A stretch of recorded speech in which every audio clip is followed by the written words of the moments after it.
I'm 34, male, and run a modest auto repair shop in a small town. Life hasn't been all sunshine and roses, but I've worked hard to build something stable for myself. 7 years ago, my life was a mess. Back then, I was dating this girl. Let's call her E. She was my world. I thought we had something real, but one misunderstanding destroyed it all. She accused me of cheating out of nowhere. No proof, no conversation, just accusations. Then she blocked me, vanished like a ghost, and left me to pick up the pieces. At first, I tried to explain, to reach her through mutual friends, but she wanted nothing to do with me. Her words still ring in my ears. You're dead to me. It was brutal, and for years, I wondered what I did to deserve such venom. Eventually, I let it go, or at least I tried. I moved on, focused on my work, and thought I'd buried that chapter for good. Until last week. It was a slow Tuesday afternoon at the shop when a sleek black SUV pulled into the lot.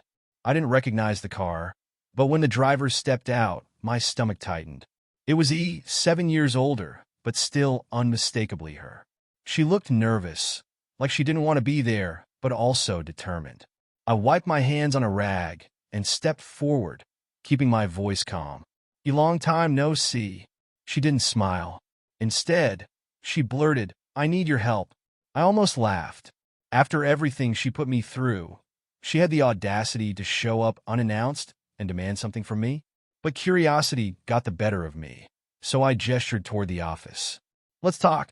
She sat across from me, fidgeting with her purse. "I wouldn't be here if it wasn't important," she began. "Go on," I said, leaning back in my chair. She took a deep breath and dropped the bombshell. "I need $30,000. I blinked, certain I'd misheard. "Come again?" "My son, he's sick. There's a surgery he needs, and insurance won't cover it. I'm desperate." For a moment, I felt a pang of sympathy. A sick child is no joke. But then I remembered the years of silence, the unanswered questions, the way she'd gutted me and left me to bleed. I narrowed my eyes. "Why me? Surely you have other people you can turn to. Family? Friends? The kid's father?" Her face flushed. "His father's not in the picture, and my family can't help. You're my last option." There it was, that entitlement, like I owed her something. "E," I said slowly, "we haven't spoken in 7 years. You didn't just burn the bridge. You nuked it. Why on earth would you think I'd give you 30 grand? Her lips trembled. "Because it's the right thing to do." I stared at her, incredulous. "The right thing to do?" I repeated, my voice rising. "Where was your sense of right when you accused me of cheating and cut me out of your life without so much as a conversation?" She flinched but didn't back down. "I know I hurt you, and I'm sorry. But this isn't about us. It's about my son. He doesn't deserve to suffer because of my mistakes." Her words hung in the air, and for a split second, I considered it. But then I remembered all the sleepless nights, the self-doubt, the way she'd made me feel like I was nothing. "No," I said firmly. Her eyes widened. "What?"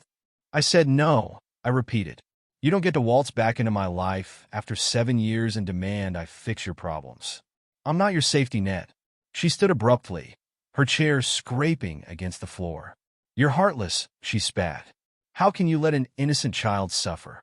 I met her glare without flinching. "How could you let an innocent man suffer? Actions have consequences, E.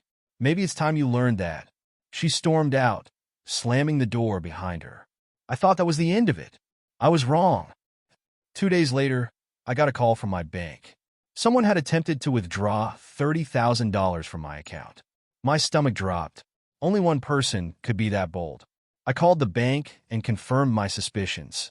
He had used old account information she'd had when we were dating. Thankfully, the bank flagged it as suspicious and froze the transaction. Furious, I filed a police report. Identity theft is a serious crime, and I wasn't about to let her get away with it. A detective took my statement and assured me they'd look into it. A week later, I got a call from the detective. "We've located the suspect," he said.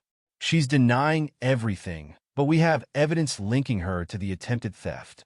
Do you want to press charges?" I didn't hesitate. "Absolutely." When he was served with the court summons, she called me, crying and begging me to drop the charges. "Please," she sobbed. I wasn't thinking straight.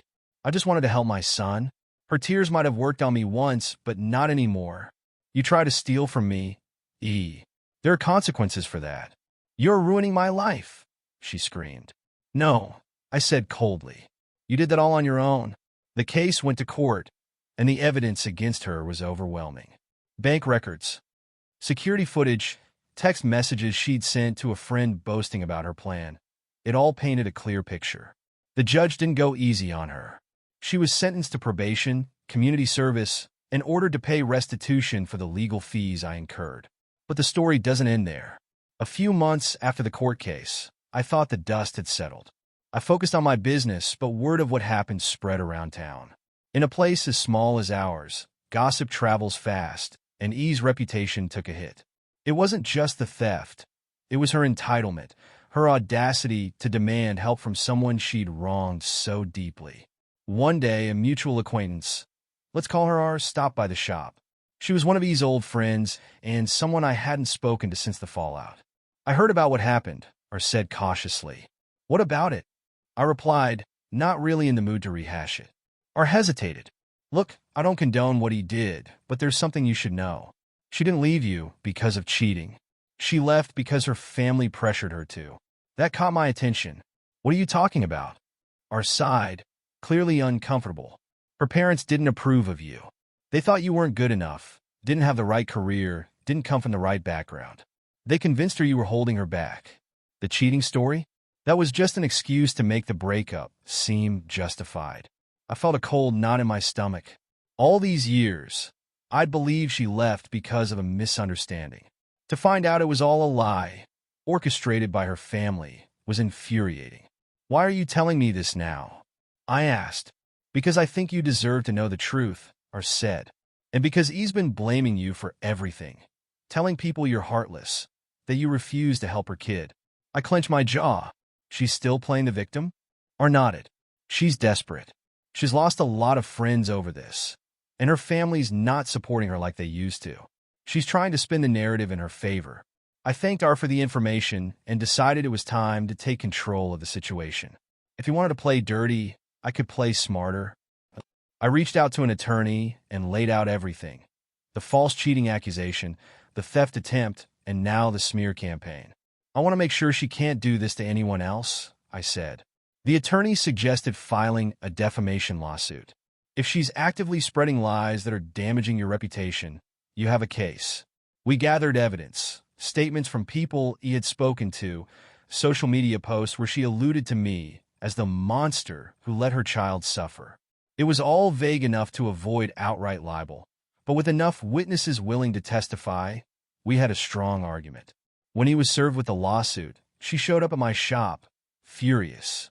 You're suing me now? She demanded, her face red with anger. You didn't leave me much choice, I said calmly. You've been lying about me to anyone who'll listen. That ends now. Her tone shifted, turning pleading. I'm sorry, okay? I'll stop. Just drop the lawsuit. I crossed my arms. How do I know you won't start up again the moment I let my guard down? You've lied before, E. I don't trust you. Tears welled up in her eyes, but I didn't waver. She left, and the case went forward. In court, E tried to paint herself as the victim, a struggling single mother who was just trying to do right by her child. But the evidence was damning. Witnesses testified about her lies, and her credibility crumbled under cross-examination. The judge ruled in my favor, awarding me a significant sum in damages.